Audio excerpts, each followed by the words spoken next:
Questions orales. The honourable member for Calgary-Midnapore.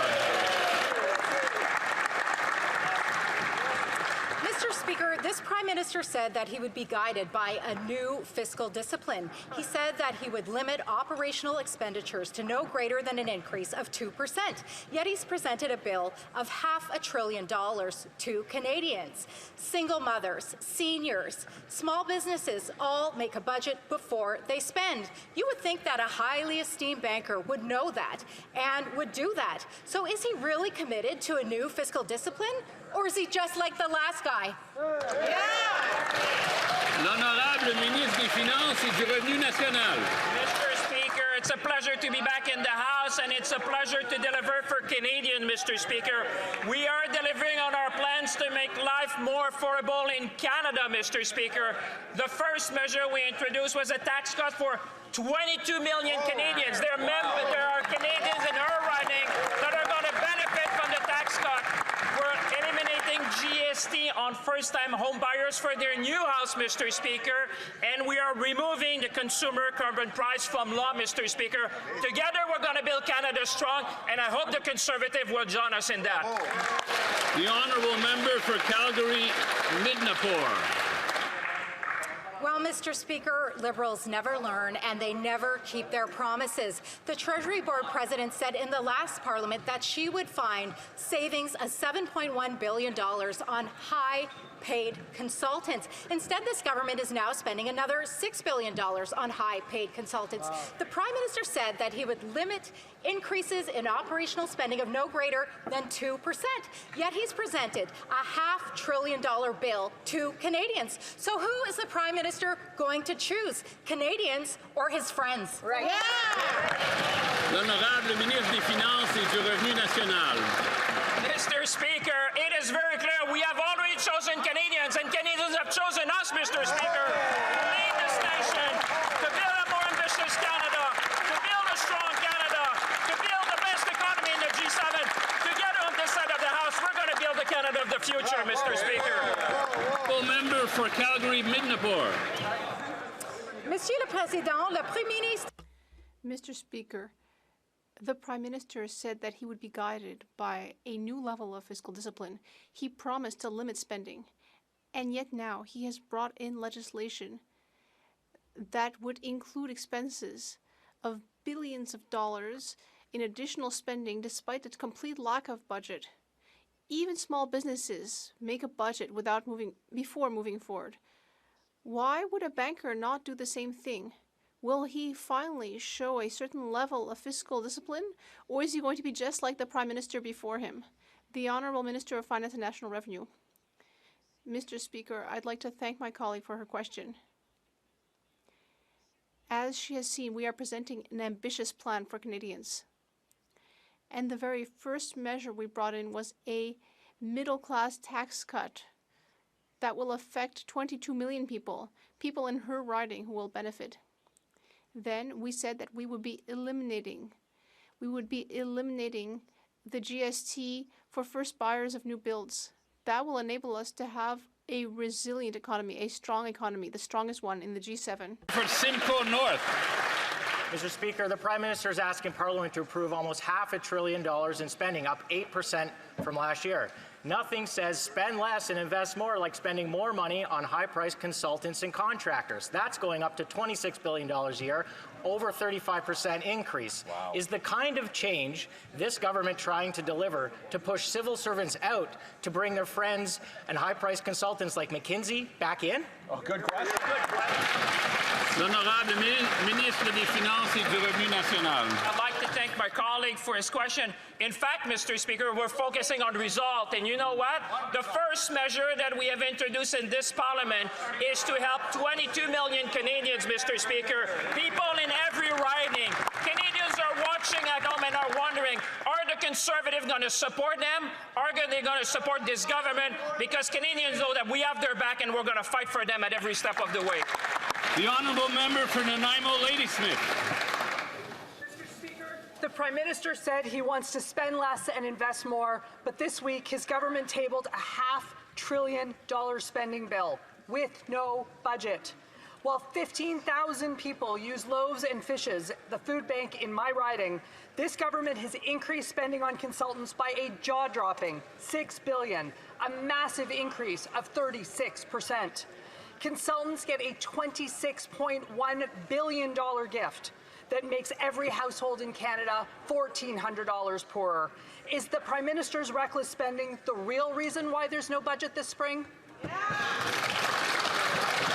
The Honourable Minister of Government Transformation, Public Works and Procurement. Thank you very much, Mr. Speaker, and I want to thank my colleague for her question. I'm very proud to be part of this new government that's fighting for Canadians day one with a proposed bill that's going to make life more affordable for 22 million Canadians. That's an average of $840 per family in income tax reduction. This is giving real help to Canadians, and I'm very proud that we're delivering on day one. Thank you, Mr. Speaker. I apologize to the member for Long Range Mountains. It's her turn. Mr. Speaker, the Prime Minister claims he's different from his predecessor, but the numbers tell a different story. In his own first spending bill, consultants get a record-setting $26.1 billion, up more than 36% in 1 year. Terrible. The government talks about restraint, but this is $500 billion of spending without a budget. Single moms, seniors, and small businesses must budget before they spend. How come a brilliant banker cannot do the same? Good question. The Honourable Minister for Government Transformation, Public Works and Procurement. Thank you, Mr. Speaker. And the question a lot of Canadians are asking is how come Conservatives can't get behind the idea of supporting 22 million Canadians with a tax break that's going to make life more affordable for Canadians by eliminating GST on new homes, which is going to help new home buyers. Mr. Speaker, our plan is ambitious to grow this economy, to make life more affordable for Canadians, and I'm hoping Conservatives will see the light and rally behind this ambitious plan for Canada. Thank you. L'honorable député de Saint-Jean. The Honourable Member for Saint-Jean. Mr. Speaker, we are seeing some dangerous intentions for Quebecers in the throne speech. The Liberals talked about a single Canadian economy instead of 13, which means that they want to control the Quebec economy from Ottawa, which is why the National Assembly of Quebec immediately and unanimously rejected this idea. Quebec is and should always be in control of its economic future, its trade, and relevant legislation. So on Monday, when the Prime Minister meets with his provincial counterparts, will he commit to respecting Quebec jurisdiction? L'Honorable Ministre des Transports. The Honourable Minister of Transport. I'd like to thank my colleague for this important question. I'd also like to thank the Quebec Minister that I spoke with yesterday and who participated in a provincial federal meeting about internal trade. We have a constructive relationship, a fruitful relationship.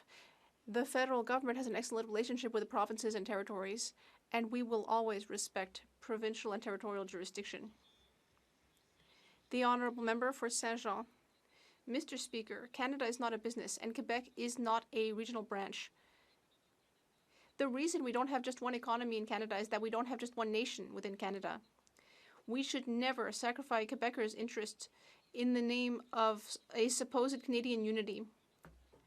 Francophone workplaces in Quebec is not a barrier to labor mobility.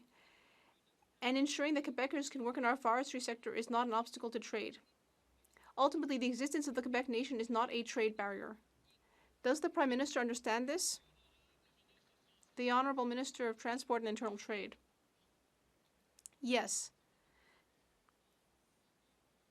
As the Prime Minister said this morning, our government respects and will always respect the importance of Quebec, the importance of the Quebec nation, the importance of the French language.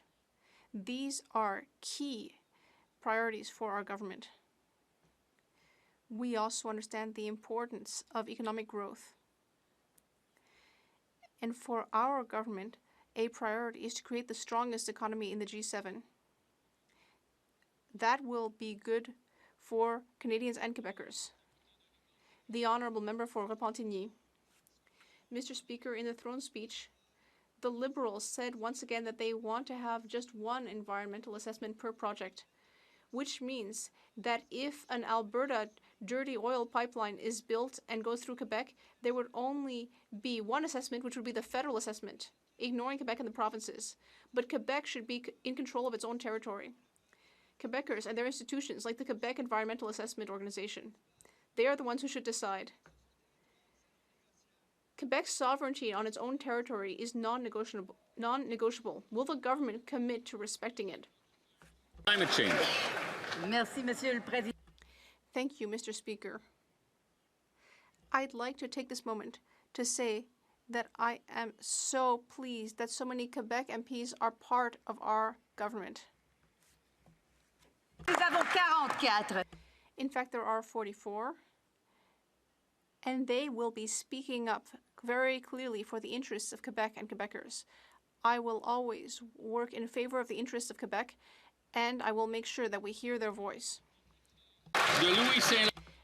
The honourable member for Louis Saint Laurent Akia-Wenrock. Thank you, Mr. Speaker. Now, during the throne speech, in his speech, the king was very clear.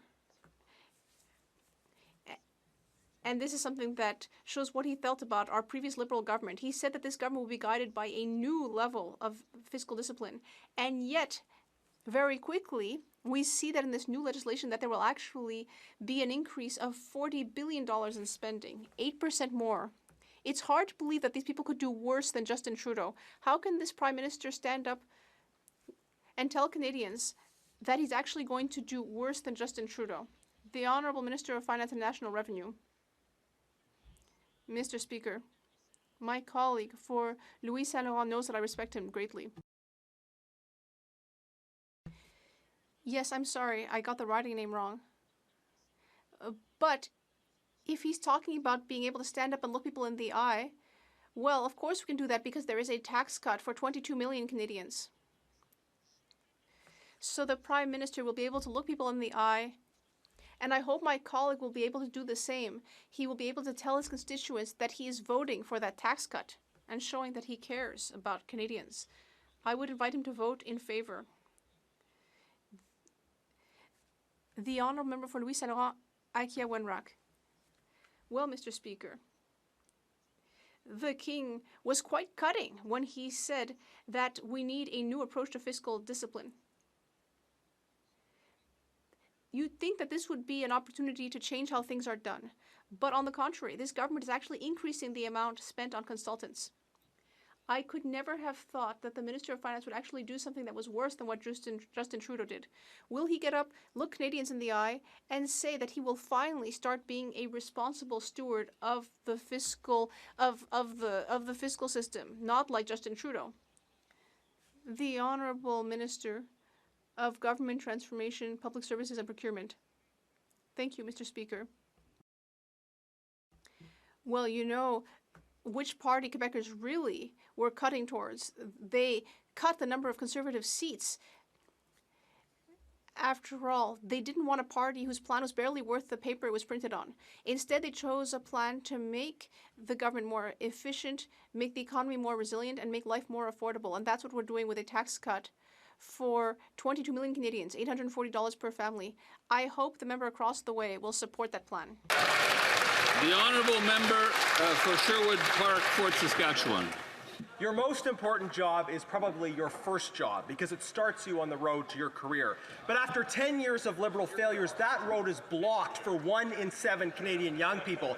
This is already an unemployment crisis with 100,000 more job losses coming. Now, rather than address this crisis, these Liberals continue to waste billions on consultants, a $6 billion increase. Why are they choosing a great job market for elite Liberal insiders and consultants and a terrible job market for Canadian young people? The Honourable Minister of Jobs and Families. Mr. Speaker, I share the member opposite's deep and profound concern to ensure that Canadian young people get opportunities across this country, especially in their first job. And that's why it's so exciting that Canada Summer Jobs will provide almost 70,000 jobs this summer. Great first-time jobs for young people all across the country. These are quality employment and I look forward to hearing about them in my own riding.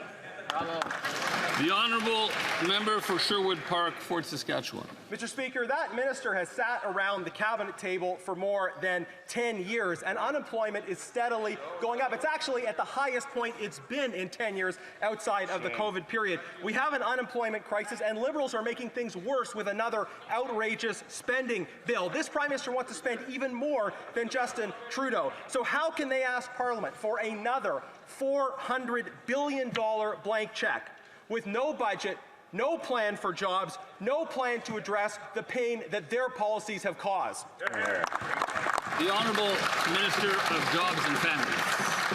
Well, Mr. Speaker, we hear the member opposite talking out of both sides of his mouth. At one side, he's talking about the need to do something about unemployment, to do something about youth having excellent experiences in the workforce. And on the other side, he's talking about the need to reduce spending. And in fact, Mr. Speaker, we know that we can actually do big things together. That's what employers want across the country, Mr. Speaker. They want skilled workers all across this country in every sector. We'll be there with the provinces and territories to make sure we have the fastest growing economy in the G7. The honourable member for Brandon Souris.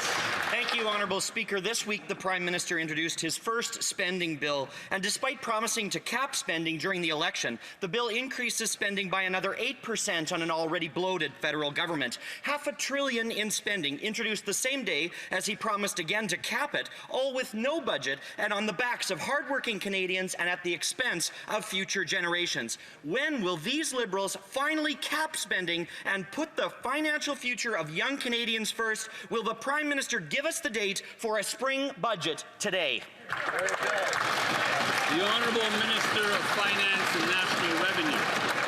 I'd like to welcome the member to the House of Commons, but one thing, Mr. Speaker, it's clear, we have the back of young Canadians. If the member was listening carefully, he would have seen that in the very first motion we introduced in this House was the elimination of the GST for first-time home buyers, Mr. Speaker, for their first house. This is a measure to help young Canadians to get into the real estate market, Mr. Speaker. The young Canadians who are watching us at home understand we have their back and we will always work for them, Mr. Speaker. The honourable member for Northumberland, Clark. Mr. Speaker, on April 5th, 17th, 20th, 21st, and 29th, the Prime Minister committed to, and I quote, free trade in Canada by Canada Day. However, almost immediately after the election, the Prime Minister already broke his promise, saying instead they would only introduce legislation to eliminate federal interprovincial trade barriers by Canada Day. Simple question, why did the Prime Minister mislead Canadians? The Honourable Minister of Transport and Internal Trade. I am really delighted to get a question on internal trade from the Conservatives. We don't agree about a lot of things, but I think everyone in the Conservative Party and in the Liberal Party agrees that free trade in Canada will make us all richer. And that is why I have a question for my Conservative counterparts. Will you vote, will the Conservatives vote for our free trade in Canada by Canada Day legislation? We're counting on you. Canadians are counting on you. The honourable member for Mission, Matsqui, Abbotsford. Mr. Speaker, small businesses are struggling with the complexity and obscurity of the customs notice. For a government program that was designed to help businesses, the CBSA is causing turmoil, time and money for many in manufacturing and its supply chains. On May 20th, the department quietly issued an updated notice on its interpretation of the scope, narrowing the order. Why, in this time of uncertainty, should businesses be left to navigate costly and consequential red tape from this government? Don't they understand that livelihoods and Canadian businesses are on the line? The Honourable Minister of Public Safety. Thank you, Mr. Speaker. I'd like to thank my colleague opposite for this question. He has brought this to my attention a couple of days ago, and we are looking into this situation, and I will look forward to responding to him in the next couple of days. Thank you, Mr. Speaker. L'honorable député de The Honourable Member for Berthier-Masquinongé.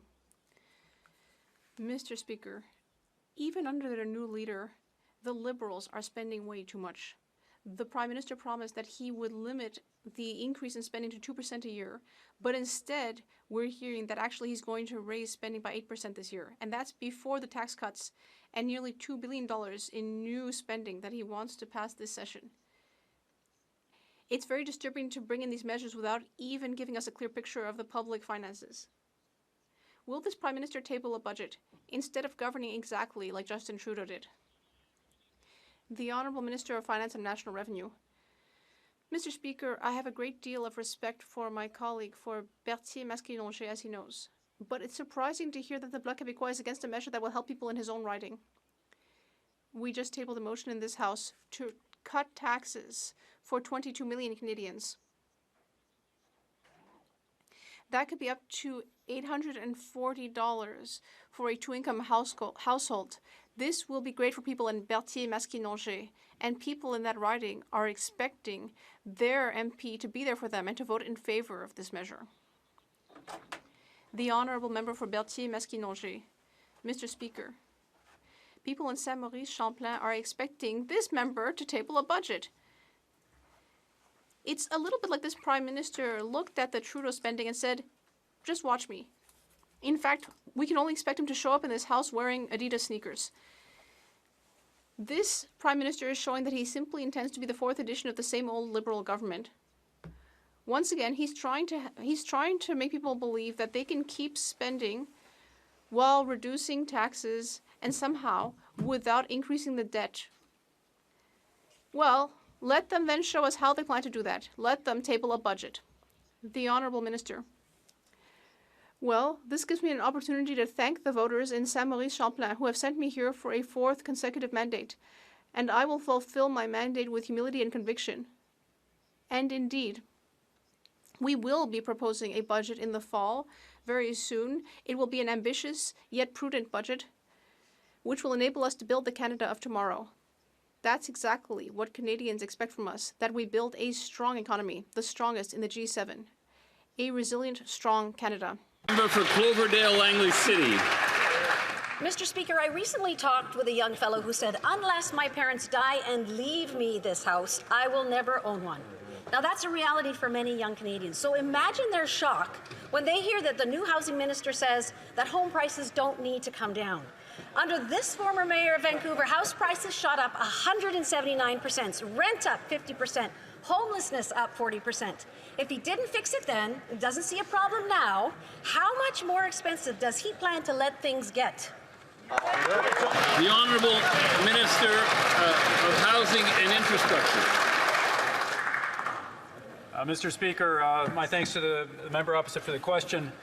We are spending many days this week with mayors and councillors from across the country here for the Federation of Canadian Municipalities meeting here. And I would caution the members opposite to be insulting our local government officials who we are partnering with to deliver results on the ground. We will deliver a cut to the GST for first-time home buyers. That's right. We're going to see a $50,000 savings for first-time home buyers delivered by this new government. Yeah, very good. The Honourable Member for Aurora, Oak Ridges, Richmond Hill. Mr. Speaker, the housing market in the GTA is descending into complete chaos. New data shows GTA home sales are the worst since the market crash of the 1990s, falling 89% below the 10-year average, and condo sales fell 94% below the 10-year average. Home prices are too high for buyers and too low for sellers. Sellers can't sell, buyers can't buy, builders aren't building. The report warns that there will be a massive housing shortage in just 2 years. Can the Prime Minister tell us why he refuses to present a budget immediately to provide much-needed help for both buyers and sellers? The Honourable Minister of Housing and Infrastructure. Thank you, Mr. Speaker. The critical piece that we need to invest in is more affordable housing across Canada right now. And we are doing that by delivering a GST cut for new home buyers. We are doing that by reducing the costs of housing through development cost charges. We're working in partnership with local governments to deliver that. We have to be sure we build more affordable housing for young people and those most vulnerable across our country. Honourable Member for York, Durham. Thank you, Mr. Speaker. New data out this week shows that home sales in the GTA are down 89% below their 10-year average. That's not a slowdown, Mr. Speaker. That is a market stall. What's the Prime Minister's response? A GST proposal that industry has dismissed, saying it will not improve affordability. So my question to the Prime Minister, what is his plan today, not in September, for buyers who can't buy, sellers who can't sell, and builders who can't build? The Honourable Minister of Housing and Infrastructure.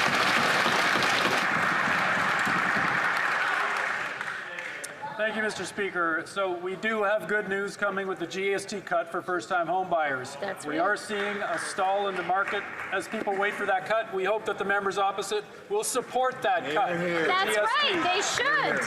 We're also going to focus on building more housing on the affordable end of the spectrum. That's what the young people of Canada need. That's what we need to deliver in this House for the people of Canada. Member for Oshawa. Mr. Speaker, the price of the average home in my hometown of Oshawa has gone up 121% since 2015. According to Equifax, a record number of Ontarians are missing mortgage payments now, up 71.5% since early 2024. A TMU professor said, the first thing you make sure you do in life is pay your mortgage. But people aren't doing that because the whole system is so broken now.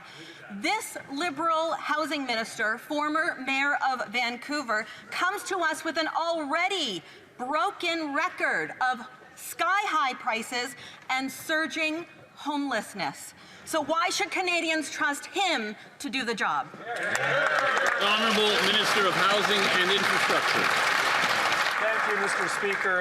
Again, I will caution the members opposite to be insulting local government officials who are here in Ottawa this week to partner with the federal government. Very good point. The only way that we get housing built in this country is with alignment with the provinces and territories, the local and Indigenous governments. We need to work in partnership and collaboration to deliver housing for Canadians that they can afford. Great. Honourable Member for Richmond Hill South. Mr. Speaker, according to new data, Ontario's homeowners are missing mortgage payments in record numbers. 90-day mortgage delinquency rate jumped 71% since last year. Canadians are facing 40-year inflation highs, lackluster housing supply, and skyrocketing mortgage rates. And what does the housing minister have to say? That prices don't need to come down. As Vancouver's mayor, he oversaw rent going up 50%, home prices up 179%, and homelessness up 40%. Can the Minister of Housing tell Canadians how many more families must fall behind before his government takes action and finally tables a budget? The Honourable Minister of Housing and Infrastructure. Thank you, Mr. Speaker. Thank you, Mr. Speaker. To the member opposite, we have real challenges with housing across this country, and we have to address the affordability. We also have to tackle the trade war that we face with the United States. The tariffs are having an impact on Canadians. They're impacting affordability, they are impacting our markets, and that's why I applaud the actions of our Prime Minister and our ministers in addressing the challenges we face with the U.S., growing the Canadian economy, and ending this trade war. Member for Brampton Centre. After years of delays, uncertainty, and economic damage, it's undeniable that Bill C-69, the No More Pipelines bill, has been an absolute failure for Canadians. Industry leaders, provinces, and Indigenous communities have repeatedly sounded the alarm over its complex, unpredictable regulatory process that chases away investment and blocks development. Now that the Supreme Court has confirmed that key parts of this legislation are unconstitutional, will the Liberal government finally admit it got this wrong and scrap Bill C-69 and take real action to get Canadians back to work? Minister of Energy and Natural Resources. Oh, so who got up? Mr. Speaker, in trade wars, we must capitalize on every competitive advantage we have. This means working with provinces, territories, Indigenous peoples, and proponents to make Canada an energy superpower. We will fast-track projects, cut red tape, and approve projects in the national interest within 2 years. These activities will build the strongest low-cost, low-risk, low-carbon economy in the G7. Member for Brampton Centre. Brampton Centre. Yes, go ahead. Mr. Speaker, it's an honor to rise in this House for the first time representing the people of Brampton Centre.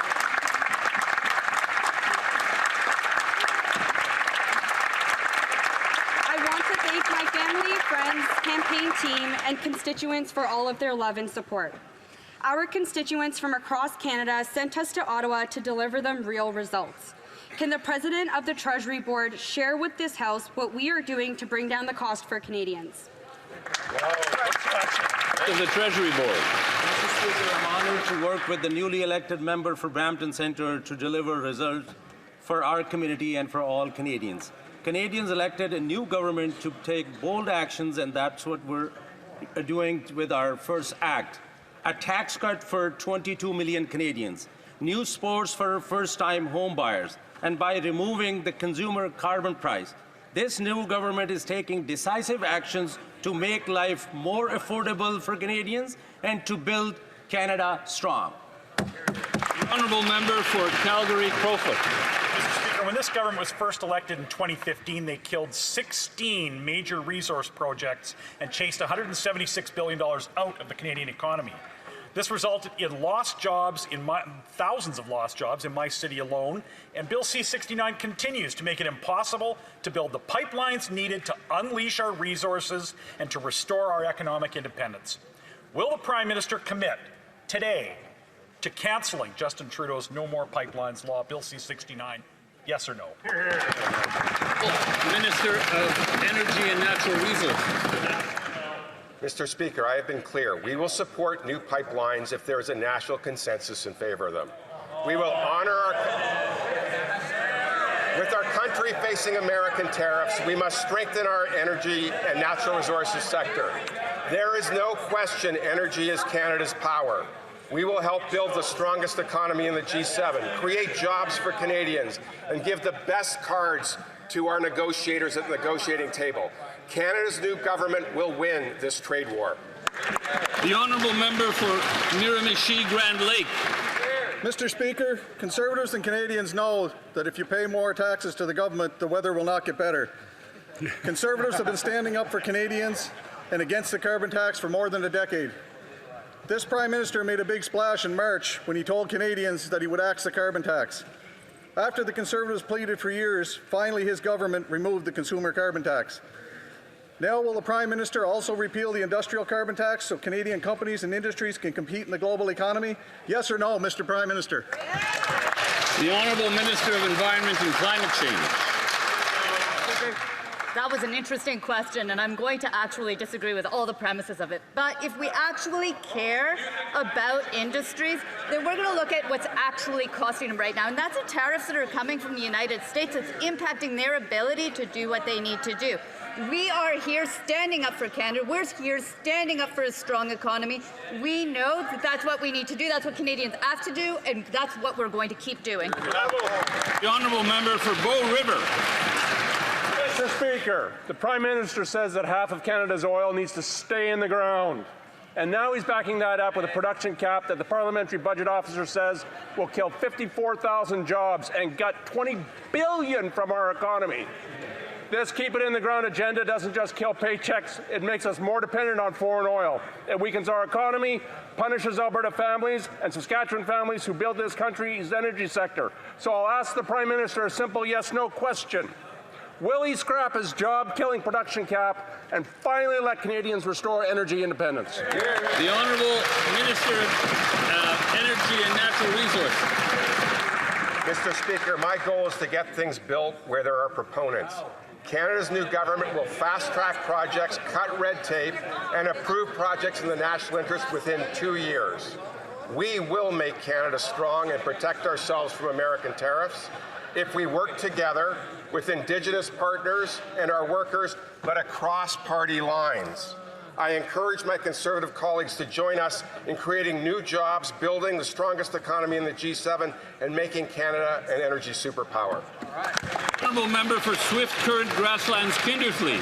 After 10 years of Liberal anti-energy policies, the devastation continues. There's already been hundreds of thousands of job losses in the industry, and thanks to the radical ministers on the front bench, their oil and gas production cap has another 54,000 jobs and over $20 billion on the chopping block. The Prime Minister campaigned on having a plan to get things built, yet he's already committed to not overturning the production cap. Is the Prime Minister's refusal to scrap the cap an admission that he supports this devastating policy? Good question. The Honourable Minister of Environment and Climate Change. Mr. Speaker, after seeing under the Conservative government nothing getting built, I think that we have some lessons to learn. What we learned is that you can't actually get results if you decide we're not going to do any environmental assessments, we're not going to be consulting with Indigenous peoples. What we're going to do is we're going to make sure that we build an effective, efficient assessment system that gets projects built. That's what we committed to do, and that is what we will do. Bravo, bravo. The Honourable Member for St. Albert, Sturgeon River. Mr. Speaker, when the Prime Minister was chair of Brookfield, Brookfield registered $30 billion of investment funds in offshore tax havens in Bermuda and the Cayman Islands, all to avoid paying taxes in Canada. And now the Prime Minister refuses to come clean and disclose his assets to Canadians. Canadians deserve to know, does the Prime Minister have any financial holdings hidden away in offshore tax havens, yes or no? Great job, Cooper. The Honourable Government House Leader. Mr. Speaker, Canadians should feel very reassured that we have among the most stringent ethics requirements for public office holders in the world.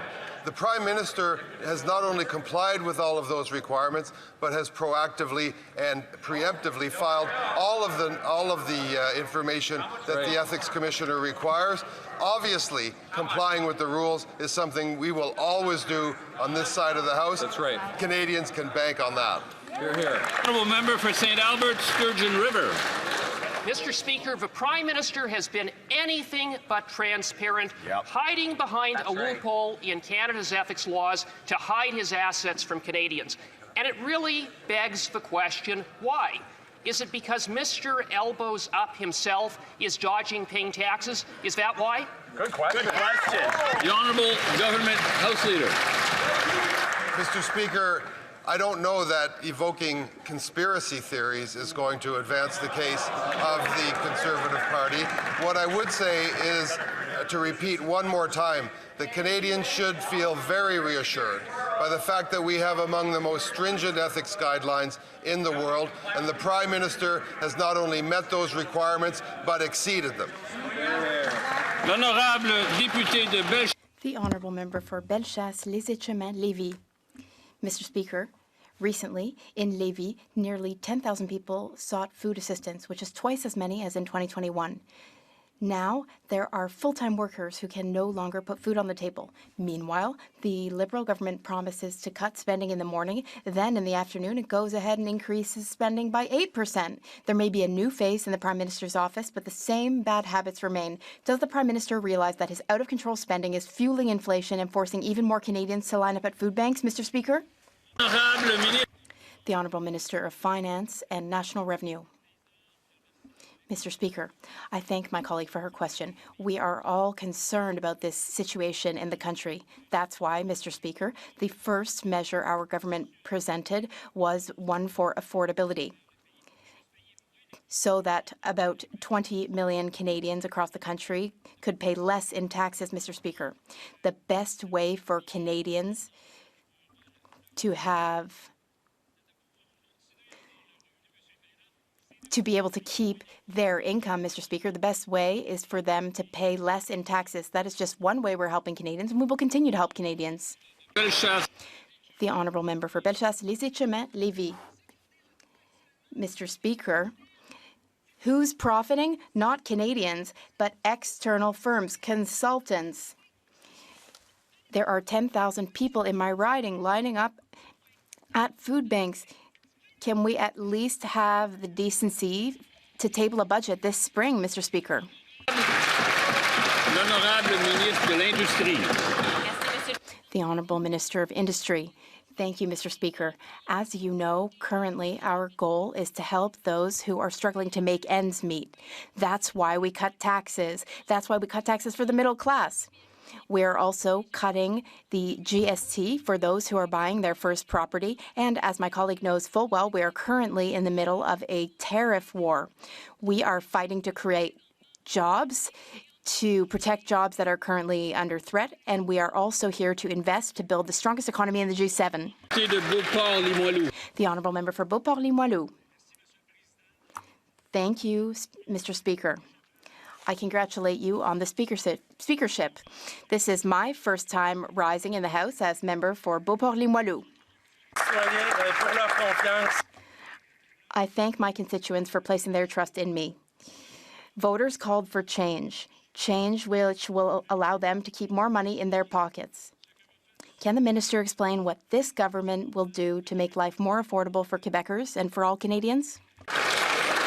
L'honorable ministre de la Transformation. The Honourable Minister of Government Transformation and Procurement. Thank you, Mr. Speaker. I thank the people of Louis Hébert, thank them for voting for me. I also thank the people of Beauport-Limoilou for giving us a third Liberal voice in the Quebec area. This will make us even better at defending their interests. We've already taken action with a tax cut for 22 million Canadians, savings up to $840 for a family of 4. We are delivering. We're taking action to have a stronger economy and country. Nicolas. Mr. Speaker, this government is not serious when it comes to public safety. We recently learned that terrorist-related charges were up 488%. Wow. If you thought that this statistics and the problem that goes with it would be reported in the speech from the throne, you'd be wrong. Why is this government so unserious about a matter that impacts all Canadians? Hear, hear. The Honourable Minister of Public Safety. Thank you, Mr. Speaker. And it's pretty obvious that my friend opposite didn't hear the speech from the throne because we have some very significant measures to address issues of security. New threats to our safety are emerging each and every day. Canada's intelligence, security, and law enforcement agencies have robust measures in place to monitor and take action to address them. From listing terrorist entities to investigating and prosecuting those who seek to cause us harm. Mr. Speaker, our government will always be there to protect Canadians. The Honourable Member for Kamloops, Thompson Nicolas.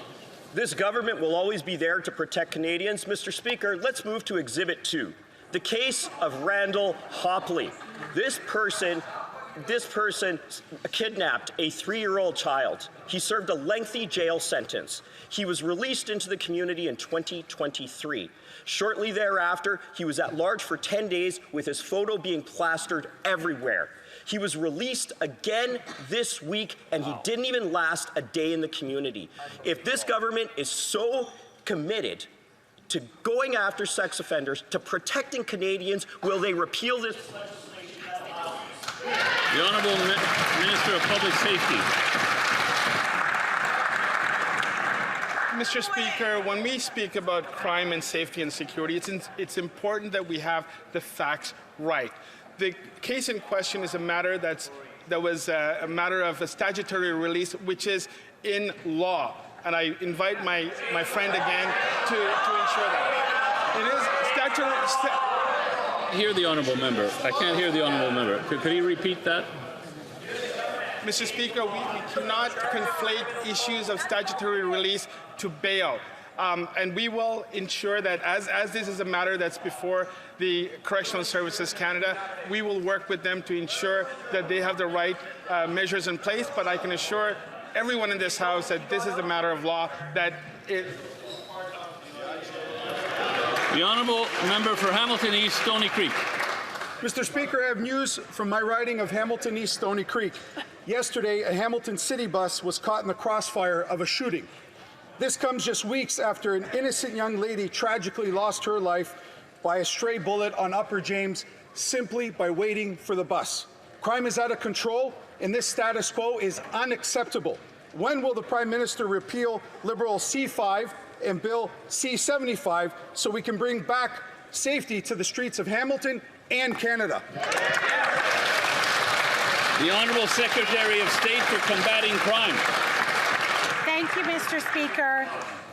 First of all, I want to sympathize with the family of the innocent bystander. Her family lives in my riding, and I've met with them.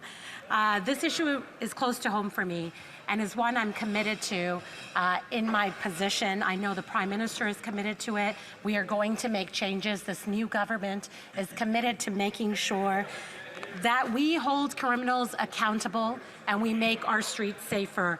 And we're going to do the work that's necessary, making stricter bail penalties, stricter sentences, and all the work that we need to do across. The honourable member for St. Catharines.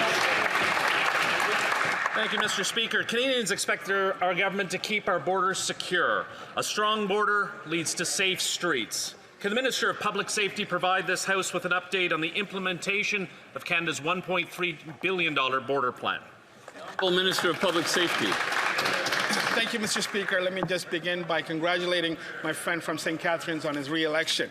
Our border is strong, and through our border plan, the single largest investment in our border in Canadian history, we're making it even stronger, Mr. Speaker. We have eyes on the border 24/7 with more officers, drones, Black Hawk helicopters, and sensors. Our plan is working. Earlier this year, we seized more than 46 kilograms of fentanyl, 122 firearms, 33 stolen cars, over 800,000 in cash, and arrested 524 criminals, Mr. Speaker. Canadians elected this government to keep our borders safe, and that is exactly what we'll do. The honourable member for Beauce. Monsieur le Président. Mr. Speaker, Canadians are worried about their economic future. Meanwhile, the Prime Minister continues to spread doubt about his own financial interests. He was with Brookfield, a business that has assets in many tax havens, which leads us to have a lot of questions. Canadians want to know whether the Prime Minister still has hidden financial assets and interests in tax havens. Will he be totally transparent in disclosing his past and present financial assets, yes or no? The Honourable Government House Leader. A warm welcome to my colleague from Beauce, who will learn, like all other new members in this place, that there are rules. We have a code of ethics which must be respected. That's non-negotiable. The Prime Minister proactively met and even exceeded the rules of the Code of Ethics. I hope the member across the way, just like the Prime Minister, will follow the Code of Ethics. Mr. Speaker, due to the escalating climate crisis, Manitobans are being uprooted from their communities by raging wildfires. The Premier has ordered a province-wide emergency as 17,000 people in northern communities and First Nations have fled their homes. Many are being evacuated to Winnipeg Centre, where countless people already suffer with housing insecurity and unmet mental health needs. Will this government act to ensure all communities impacted by the fires receive the health and housing resources they need so that they can live in dignity? Great question. Which minister is this? Oh, the Honourable Minister of Emergency Management. Oh, go ahead. Mr. Speaker, I rise for the first time in this House.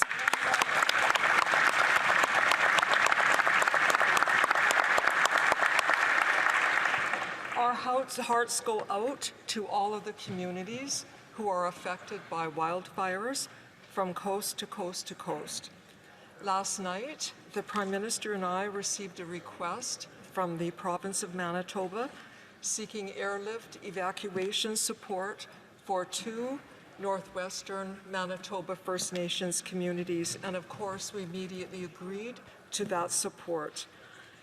There are a number of communities affected by The Honourable Member for Nunavut. Indigenous peoples must be given free, prior and informed consent for projects developed in their territories. Last Parliament, I addressed this concern in my private member's bill. The throne speech highlighted one project, one review, and ignores UNDRIP. The Prime Minister plans to make Canada an energy superpower. No wonder the AFN is concerned. Will the Minister reverse his colonial approach, or will Indigenous people's rights be violated? Hello, the Minister of, is it Crown Indigenous Relations? Indigenous Services. Crown Indigenous Relations. Crown Indigenous Relations, thank you. Sorry about Thank you, Mr. Speaker. We face a major challenge that requires united efforts to advance nation-building projects, making Canada's economy stronger and one of the fastest growing in the G7. The Crown, including provinces and territories, must consult with Indigenous peoples to support Indigenous self-determination. This partnership fulfills legal duties and advances reconciliation. While we won't comment on provincial matters, we remain committed to collaborating with all to build a stronger Canada. Thank you, Mr. Speaker. And that ends question period today.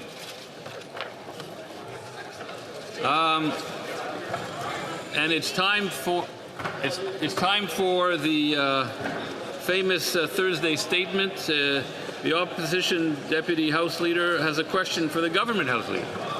Thank you very much, Mr. Speaker. It's an honor for me to rise today for the traditional Thursday question. The most highly anticipated moment of the entire week by Canadians, who of course are all